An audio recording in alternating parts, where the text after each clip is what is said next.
As always, we do not need the countdown because we do it real here. We're live right now, and I appreciate you for joining me. I am Bionic Bruh, and as you can see, I'm the only one that showed up tonight. My co-hosts are out today doing some family uh festivities. Somebody had father's birthday to attend, so they're out doing that right now. But I'm here for you, and we're going to see if I can actually do this all by me onesie. So we'll see how this goes. Um, I just watched the first episode of Lanterns, and I've got to say, in my opinion, it's actually really good. I enjoyed it. I enjoy the buddy cop style that Hal and John Stewart have together. And I like how this is going to be an origin story for John, but it looks like we're going to get tidbits of how Kyle Chandler's Hal Jordan trained him throughout the season, because I don't think that we would introduce 30 years of John up to the presence at the end of the episode to having Kyle Chandler's Green Lantern show up from 2016 or 1996 to 2026. That's a lot of space to cover for Kyle Chandler's Hal Jordan. And I think it's going to be really good. I enjoyed it. I enjoyed all the little Easter eggs that I get to theorize about. And we'll get into all that in a little bit. But right now, before we get into all that, if you back indie comics, I have one that I want you to go check out real quick. I just backed what's his name? Matthew Wilding. He had a campaign take place a while back to where I could get his whole catalog. So I got 7 issues of stories for only $35. So we're going to pull up his campaign real quick. This is called Free Hands. It's issues 1 through 3. No gods, no kings, no masters. This is a pirates book. So if you enjoyed Pirates of the Caribbean, if you enjoy anything that has to do with like black sails or anything like that, I think this will be a good little series to enjoy. Of course, I've got issues 1 and 2 right here because they were on that full catalog that I backed on his last campaign called Small Bites, which was an anthology. So I backed that anthology and it had his whole catalog in there, and I got it all for $35. This one is issues 1 through 3, and he's already at $1,300 with 54 backers with 11 days to go. So 11 days to go. I highly recommend you jump on this campaign. It's a fun little thing. The story goes, dark days are on the horizon for the cursed crew of the Free Hand. The sole survivor of a notorious pirate crew continues to recount his adventures at sea while in the shadow of the noose. In chapter 3, the 3rd issue, he tells the ship's most dangerous battle yet and the troublesome cargo they recover. Free Hands is a 6-issue historical noir adventure series about the small rebellions and little victories often coupled with crimes and violence, tackling social and cultural struggles still present today through the lens of the golden age of piracy. All right. Who will like this? Fans of historical fiction, westerns, and the adventure genre. Viewers of Black Sails, Vikings. All right. And This Flag Means Death. Mystery and noir enthusiast, comic reader of Ed Brubaker's Criminal, David Leffam's Stray Bullets, and Frank Miller's 300. So I enjoyed Frank Miller's 300. I think that'd be pretty badass. Let's check out some of the art on this book. It's not too shabby. Oh, what's going on, Ben? Haven't seen Lanterns yet, but looking forward to checking it out. I actually enjoyed the first episode, and we'll get into that as soon as I get done promoting this little indie comic here. Matthew Wilding, he's created 8 so far, and he's backed 222 campaigns with his own money. I really like seeing that on Kickstarter. That's one of the things I would like to see on Back Me Bro, is see how many are created versus how many you back. Because believe it or not, I'm more inclined to back somebody if they've actually supported other creators.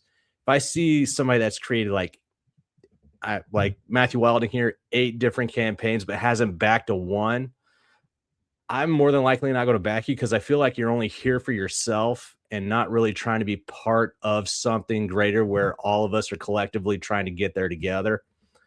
It's fine if you do it that way, but you'll probably not get my money.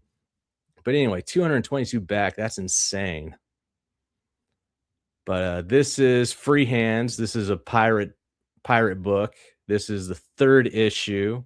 So you can get issues 1 through 3 on this campaign. And I actually like the art. It's really cool. Yeah, this definitely fits for this kind of story. Look at that. That guy's face right. That is a honker. But let's see the tiers real quick. Join the crew for $25. This is the featured tier for the campaign. Get a signed print edition in the cover of your choice with credit in the interior's cover, a thank you page. The digital deluxe edition. This tier really helps offset costs. I'm increasingly trying to put money up in advance for production, but ultimately it takes about a year after each issue to recoup. I understand that. Recouping expenses. It does take a little while. I'm not going to lie. Because not only are you putting it into the art and everything, but as soon as you got to distribute it and mail it out to people, that costs a pretty penny. Even when you're doing what do you call it? Media mail. Yeah. Free Hands issue 3 edition is $5. The printed edition is $6. Like I said, his books are cheap, man. And how many pages did he say this was? It's going to be 6 issues. It doesn't look like he said how many pages it is. At least I don't see it. Yeah, I don't see it. But they're pretty thick books, so I'd recommend it. That's an awesome shot of a hand just sitting there. That's really good. The print and PDF edition is $6. Well, if the PDF itself is $5, the print edition is $6, and then you've got the deluxe PDF for $8. Just get the okay.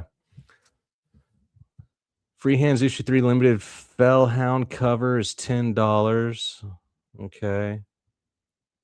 Free Hands prints catch up. So the print and PDF you can get for $15. That to me is the featured deal. That's the featured tier for this campaign, not the other one. $15 for 3 issues, both print and PDF. That's a steal. I highly recommend it. Oh, what's going on, Peter? Hey guys, sorry I couldn't make it on tonight. I haven't seen the whole family together in over 15 years. Yeah, you need to make that effort, man. Family time is important. So yeah, it's okay that you're not here, but I am trying to do this on my own. We'll see how that goes. But yeah, this is Free Hands issue 1 through 3. I'll put the link in the chat.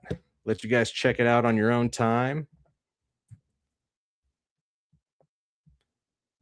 But yeah, go check out Matthew Wilding's adventures over there with Free Hands. It's pretty cool.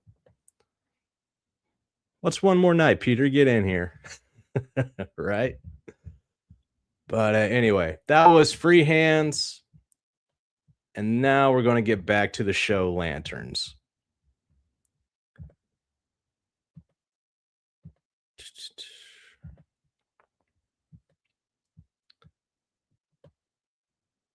So this is going to be a weekly series, 1 episode every Sunday night and through October, I believe. It's only going to be 8 episodes, so it's going to be a short stint, but with what they packed into the first episode, I can only imagine what it's going to end up being at like the 6th, 7th, and 8th episodes. So let's get into it. Lanterns, of course, is based off Green Lanterns and everything. And Hal Jordan was one of the very first Green Lanterns, other than what's his name from the from the Golden Age. I forget, but he doesn't matter because he was magic based. But Hal Jordan was the first Green Lantern of the Green Lantern Corps. Got a power ring, which lets him create constructs from green light and everything.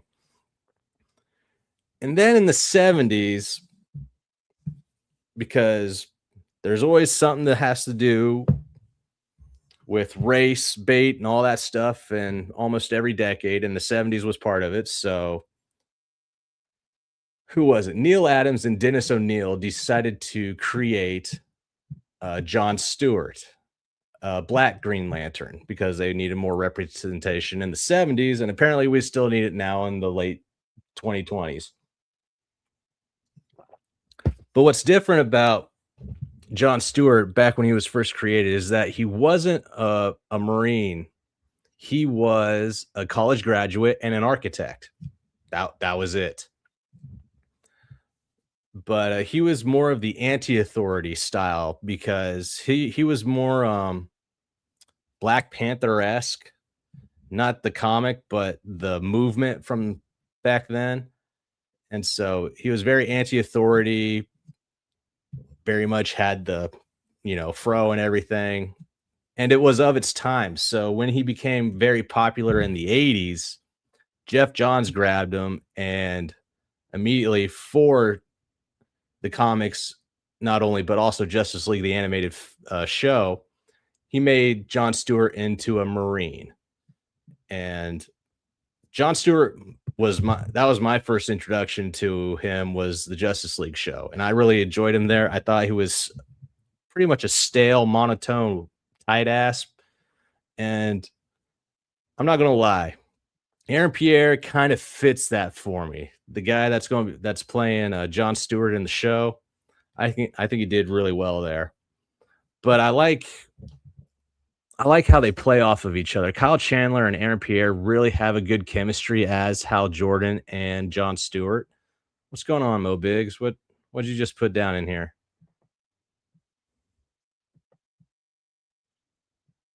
Reddit.com. I don't know what that says, bro. I can't click on it when I'm doing the stream.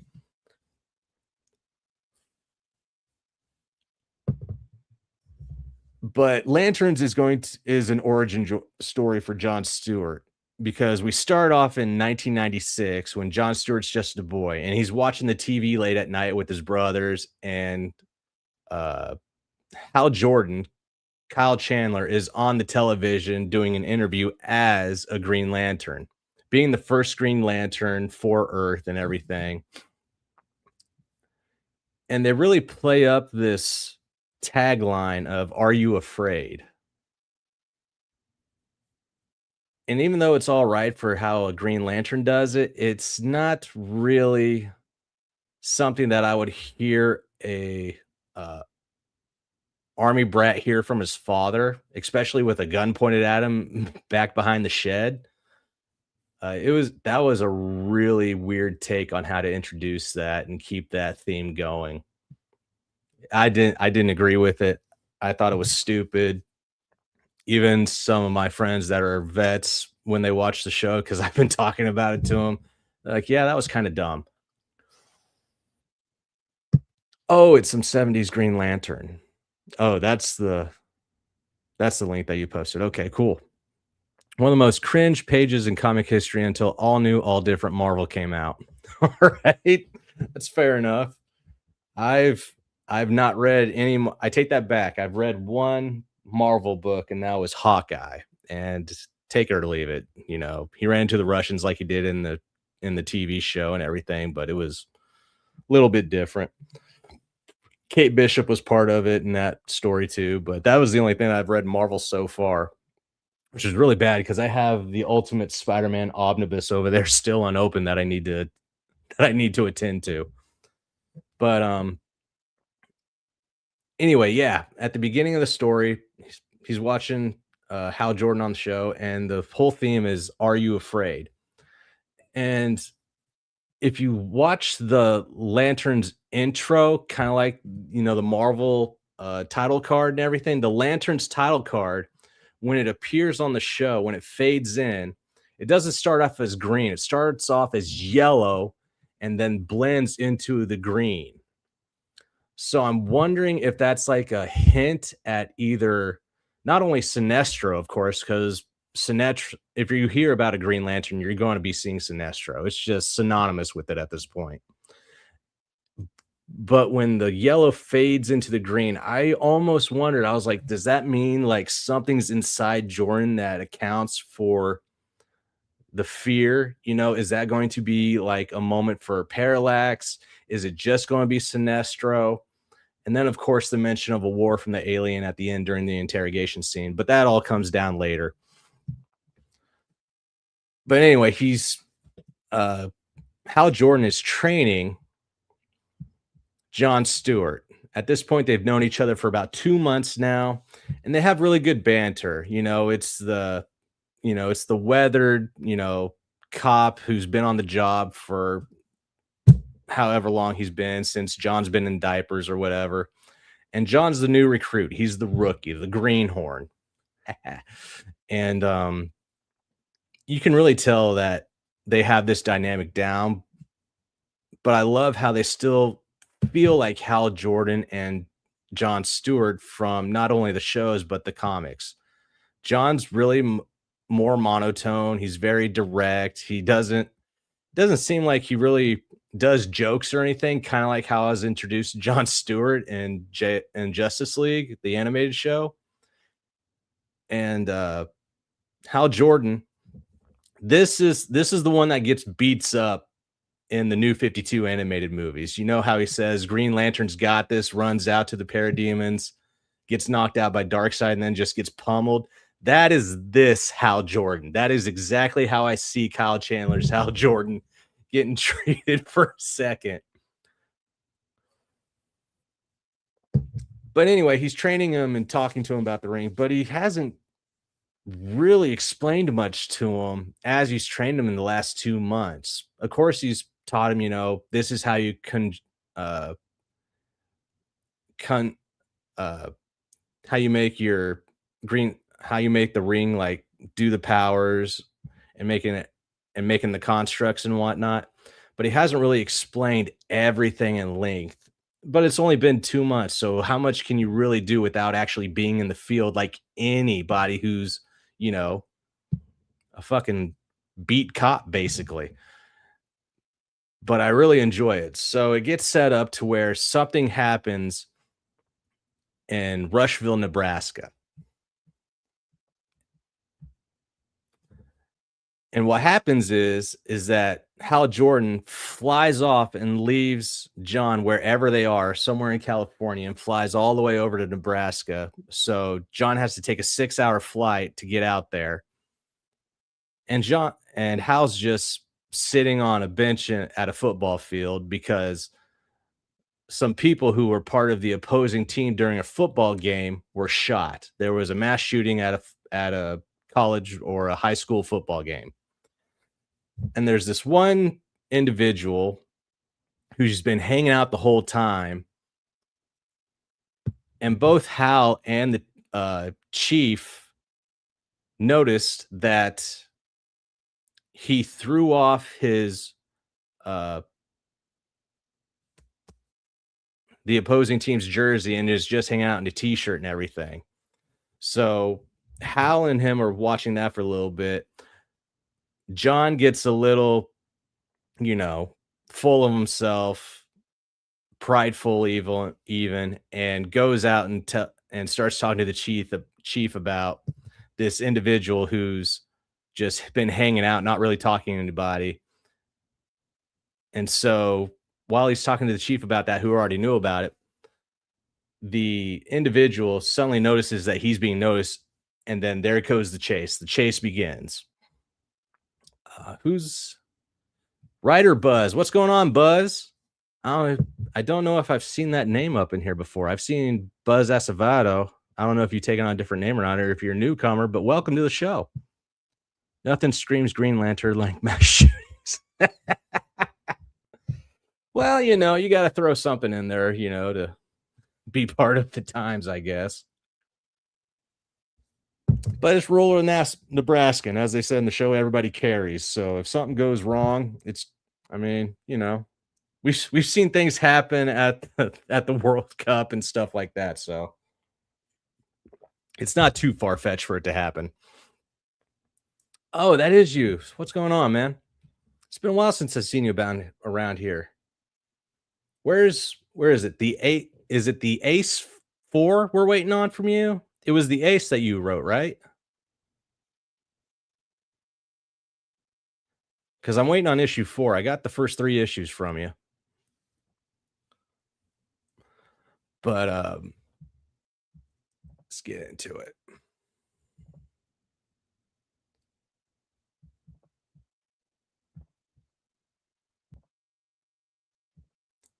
So anyway, John starts chasing down the individual who's running away, or the newly made suspect, and chase takes place. Guy almost gets away, and then right around the corner, as it does, and it's a trope. It's a trope now. As the culprit's getting away, turns right around the corner, gets knocked out in the face, and gets taken away. Okay, cool. He says, yes, the Ace 4 is still in process. Sweet, man. I'm waiting to see it.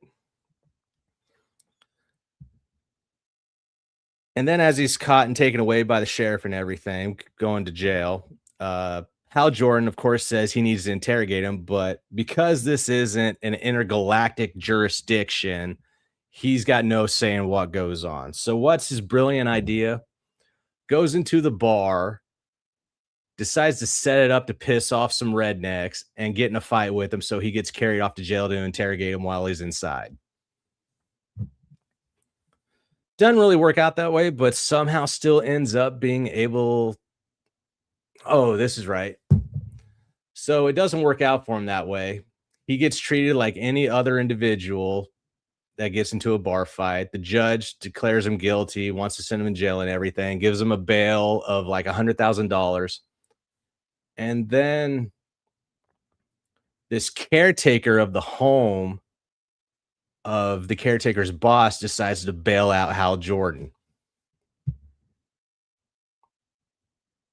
And it's because he believes, like Hal's been saying, as he's been in this little town, because as soon as something happens in a small town, everybody knows about it. So since Hal decides to say, this is definitely something that has to do with aliens, this shooting that took place in the football field, this is aliens.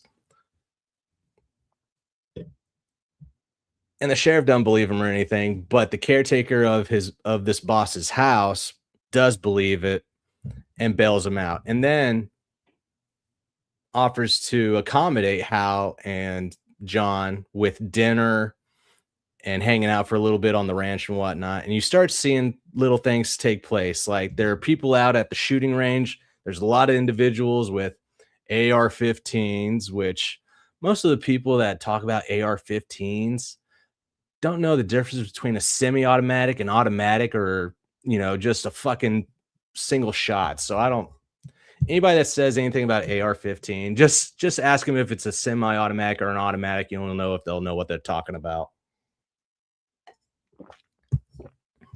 And then ask them if they know what the difference between an automatic and semi-automatic is.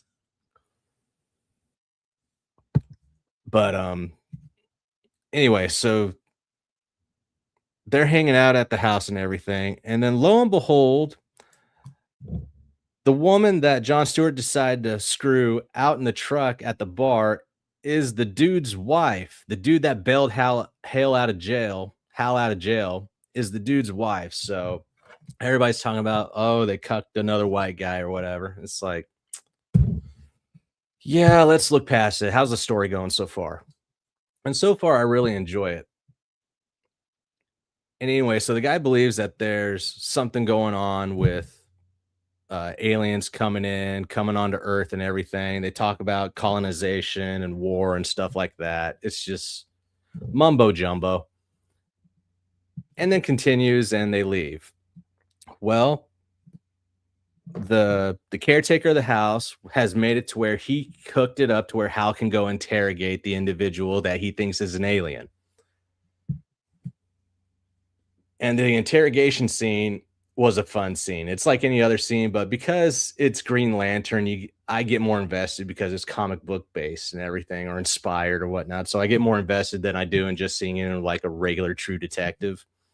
It was done really well. The guy that plays the so-called alien does does a great delivery with his monologue. There is not Side note, there is not a bad actor on this show. I think everybody does really well with the characters that they're given and what direction that they've been told to take. I think it's really well done.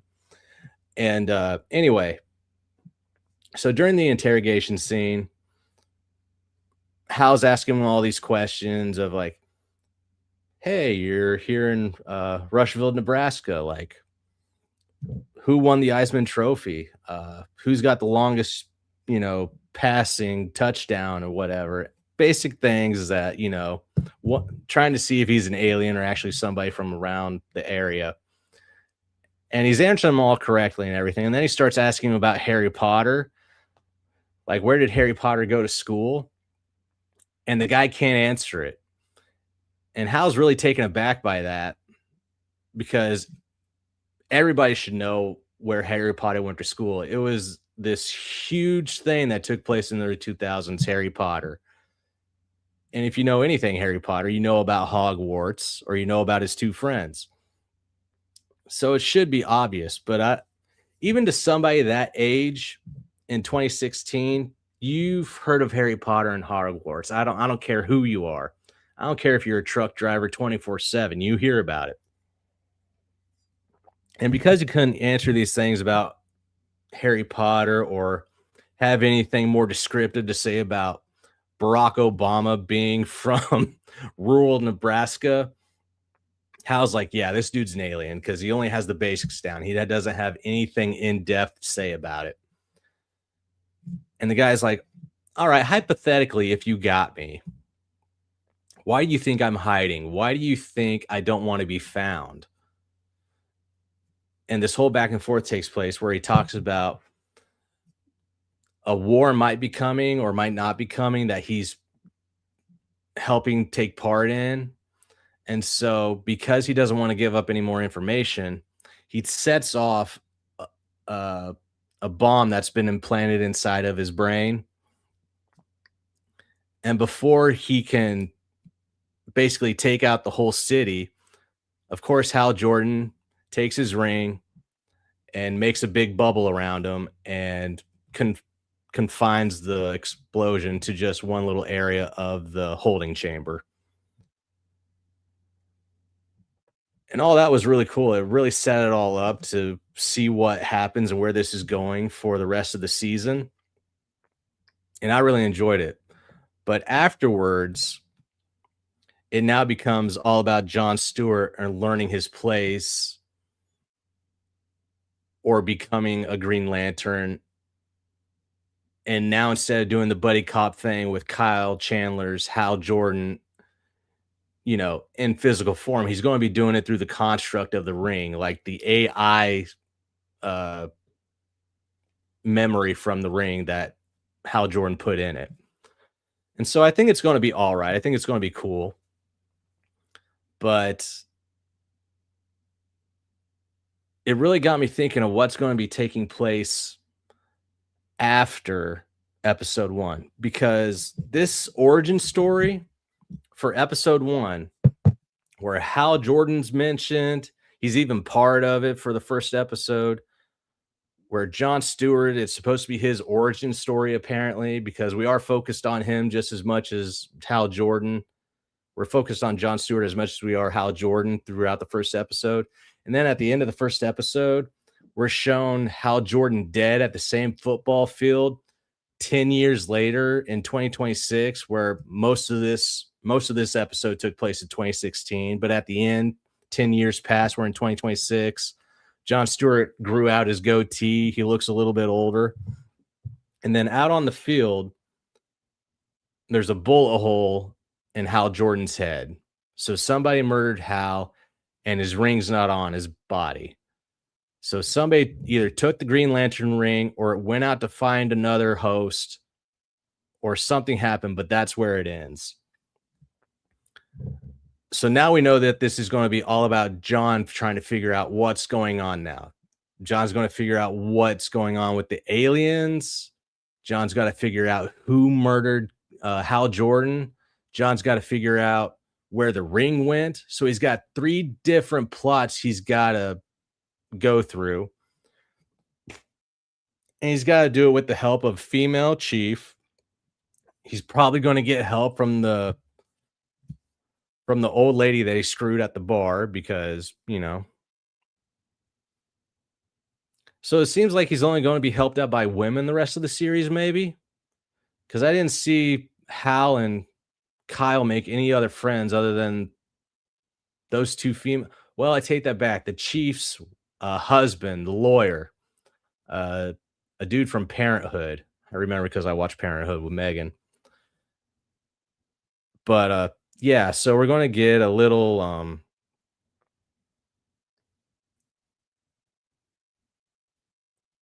we're going to get a cuck boy to help him out and then 2 females to help him out throughout this series, I guess, because they literally have not met anybody else other than what's his name? Will Malcolm, the caretaker. So it's all going to be on John Stewart's shoulders to figure out what's going on through the next 7 episodes. And I'm really wondering where it goes because at the end, the interrogation scene is what made me start theorizing what's going to take place because he mentioned a war and how he's part of it, and then he blew himself up. So if you guys don't know, there is an animated movie called Green Lantern Beware My Power, and it is an origin story for John Stewart's Green Lantern. And what happens in that animated movie? Hal is allegedly dead at the very beginning. The ring chooses John Stewart. John Stewart is then introduced to Hawk Girl, Green Arrow, Martian Manhunter, and then is now on the move to actually find out if Hal died.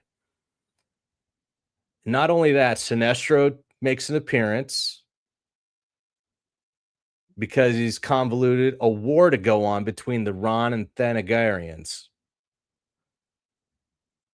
So when I saw that, I was like, wait a minute. Did James Gunn just take an animated film storyline and expand it over 7 episodes? That's where I really think this is going. I think if you went and you watched Green Lantern Beware My Power, it's hitting all the same notes just within the first episode. Hal is allegedly dead, first episode. He gets the ring, and he's got to go find out if he's dead or not. So Green Lantern Beware My Power takes from 2 storylines. The Ranthanagar War. Adam Strange is part of it, and so is Hawkwoman. So who knows? Maybe we'll get a version of Adam Strange in the show. And then we're going to get, maybe at the end, the beginning of Parallax or the build up to Parallax, because it's only the first season. But if it does well, there's definitely going to be a season 2. So I think all of it's leading to Hal Jordan coming back at the end. At some point, he's coming back. I don't really think he's officially dead, but he could be coming back as Parallax. And then, of course, we're going to be having the Ran and Thanagar War, where we introduce Adam Strange versus Hawkwoman.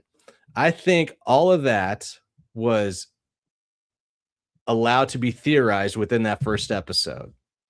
So I really want to know what you guys think about it. But let me know.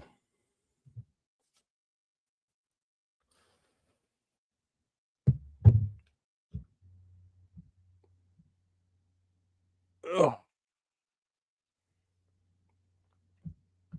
Let's see what else is going on. But yeah, that was Green Lantern, man. I really enjoyed it. I thought it was pretty good. I'm looking forward to seeing where the rest of the series goes. I don't know what's in store for episode 2, 3, 4, 5, 6, 7, or 8, but I like the buildup of what they've done so far. A lot of people don't agree with it. They don't like that Hal died in the first episode. I'm going to say allegedly at this point. They don't like that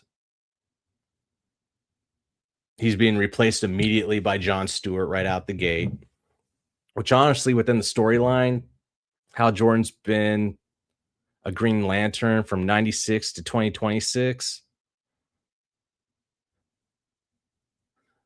So 30 years he's been a Green Lantern. So yeah, I could see after that amount of time that somebody else needs to pick up the ring, but we absolutely didn't get any kind of backstory or any kind of past scenes that took place with him. Like that's one gripe I have. When they're in the bar and they're talking about Hal Jordan's origin, they just talk about it. There's nothing being shown, and that's one of the things of storytelling is that you show, you don't tell. They could have broken it up to where they actually showed how he met Abin Sur, how he got his ring for the first time, and all that stuff, but they didn't do that. And it's fair that it didn't happen because budget. I mean, you're going to use more constructs and everything at the end of the show versus draining your whole budget at the beginning, which is why you only get like a very like second or a frame worth of John using the ring to save himself. You only get to see it used for a dollar bill to go and do a jukebox. You only get to see it used as a bottle opener for a beer. And then you see it again to contain an alien's suicide bomb, basically. So you only get to see it be used 4 times, the ring. But yeah, you've got to build it up. And I thought those were nice little teasers just to show what little things he can do. And then you see how much strength and power the construct actually has at the end of the episode. Because the alien said, what if I told you I have enough power to blow up this small little town? Well, all right, I got enough power in my ring to take care of it. And it showed. He contained the whole explosion in that one little orb, and it worked out. I thought it was really well done.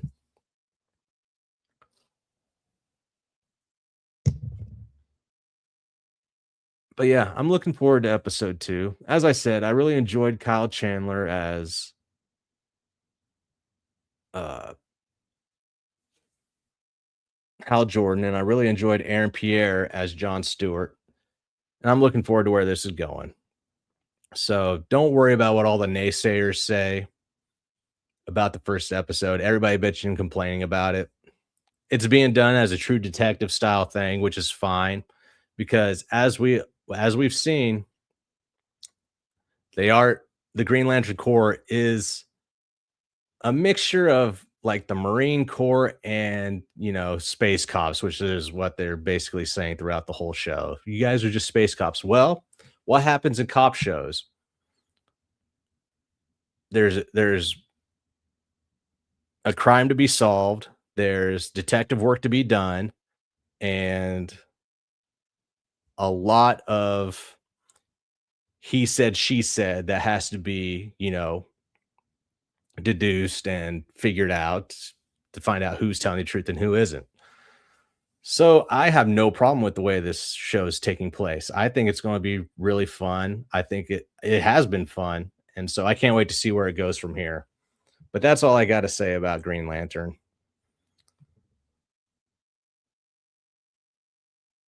But yeah, so I'm not going to say I'm the biggest Green Lantern fan, but I do have a little catalog of Green Lantern myself. And of course, you can check this one out. This is Green Lantern and Brightest Day. It's basically an anthology of Green Lantern stories. These were selected by Jeff Johns himself. So these are the little ones that he found to be the most entertaining. And there's actually an animated film on HBO Max that you can watch that actually shows some of the stories in this book. It changes up some of the Green Lanterns that are in the animated movie just to, branch out other than seeing nothing but the fucking humans. So it's a really fun animated film, but I do like the comic a little bit more. And of course, there's the Sinestro Corps War, which could be the other war that they're talking about, not the Rand and Thanagar War. Could be the Sinestro Corps War that we're building up to, since we are introducing Sinestro. But I really feel like that would be a movie more than a TV show, because if they do it as a TV show, you're just going to be getting the CW crossover look.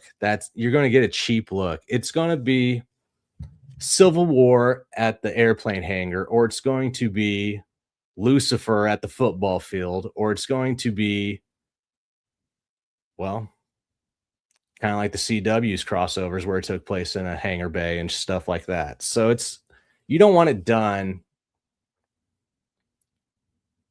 as a TV show because it's going to look cheap, and you don't want this Sinestro Corps War to be done on TV series and look cheap. So hopefully they just turn that one into a movie. Green Lantern Blackest Night, got that one. Again, Jeff Johns. And then we got the Green Lantern Corps Sins of the Star Sapphire. This is Guy Gardner in this one. And it's not bad. It's a prelude to Blackest Night, so why not have it to go right before it? And then a fun one from New 52, the Red Lantern series. This was fun because in this one, I'm pretty sure, I believe it's Hal Jordan becomes a Red Lantern, because I read Supergirl New 52 before I did Red Lanterns, and Hal Jordan was a Red Lantern when Supergirl got her Red Lantern ring, which I thought was really cool. I would love that to take place after Supergirl's movie, somewhere down the line. But yeah, there's a lot of Green Lantern movies out there on HBO Max that could help you learn more about the Green Lantern Corps, the different members. Kilowog is definitely one of my favorites.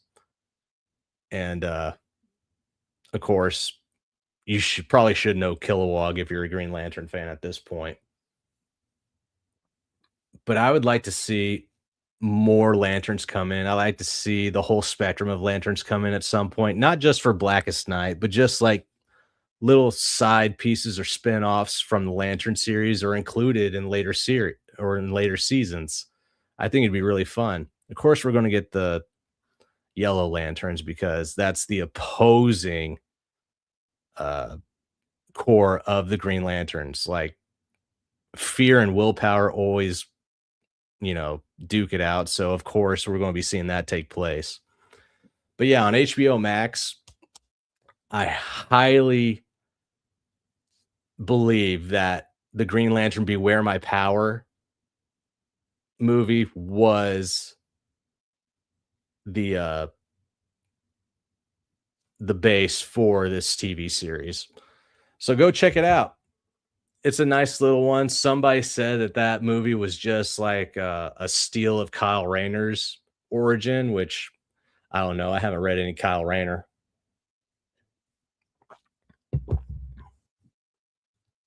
But I just think it'd be interesting. So go check it out. I made it 30 minutes talking about this. I don't know who all is going to tune in and check this out, but that's all I've got to say about Lanterns right now, man. Go check it out. Watch the first episode. The second episode comes out tomorrow night on Sunday.